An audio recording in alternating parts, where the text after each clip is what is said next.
महाराष्ट्रातील number 1 TV channel आवाज TV, आवाज आपल्या सर्वांचा।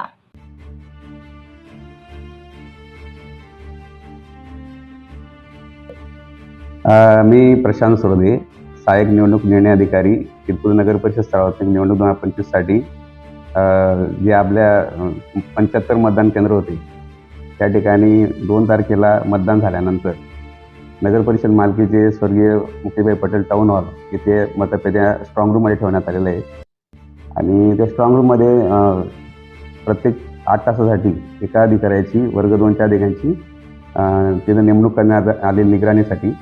त्याचबरोबर स्थानिक पोलीस प्रशासनामार्फत तिथं ड्युटी चार्ज लावून 12 पोलीस बंदोबस्त लावण्यात आलेला आहे।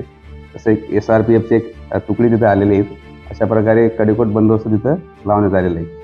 तसेच उमेदवारांना जे काही शंका असतील त्या ऑलरेडी आम्ही स्ट्रॉंग रूमच्या ज्या सिलिंग करताना त्यांना सर्व सूचना दिलेल्या आहेत। त्यासोबतच जर उमेदवार स्ट्रॉंग रूमला व्हिजिट करू इच्छिता त्यांच्यासाठी भेट रजिस्टर ठेवलेलं असून संपूर्ण याच्यामध्ये ज्या ठिकाणी मतपेट्या ठेवलेल्या आहेत तिथला पूर्ण परिसर व खालील पूर्ण पॅसेज वगैरे हा CCTVमध्ये आम्ही रेकॉर्ड करीत आहोत।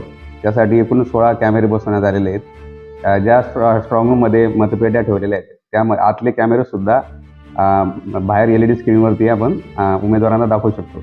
अशा प्रकारे मतपेट्या ठेवलेले रूम, बाहेरचा पॅसेज, जिना वगैरे सर्व कॉरिडॉर आम्ही कव्हर केलेलं आहे।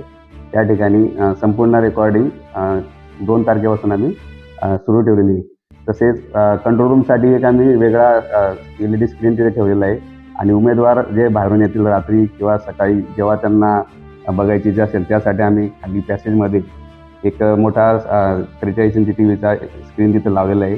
त्यामध्ये उमेदवार प्रत्यक्ष येऊन रेकॉर्ड बघू शकतात व त्या पलीकडे काही त्यांच्या शंका असतील त्यांना आम्ही संपर्कासाठी आमचा नंबर दिलेला आहे किंवा ते नगर परिषद कार्यालयात किंवा संपर्क मलाही करू शकतात व त्यांच्या आतापर्यंत जेवढ्या काही शंका असतील आम्ही समाधान केलेलं आहे। त्याबद्दल आतापर्यंत तरी कोणाची तक्रार नाही किंवा याबद्दल काही त्यांचं समाधान झालेलं आहे। रोजच्या ताज्या घडामोडींसाठी आवाज टीव्हीला सबस्क्राईब करा आणि बेल आयकॉन प्रेस करा।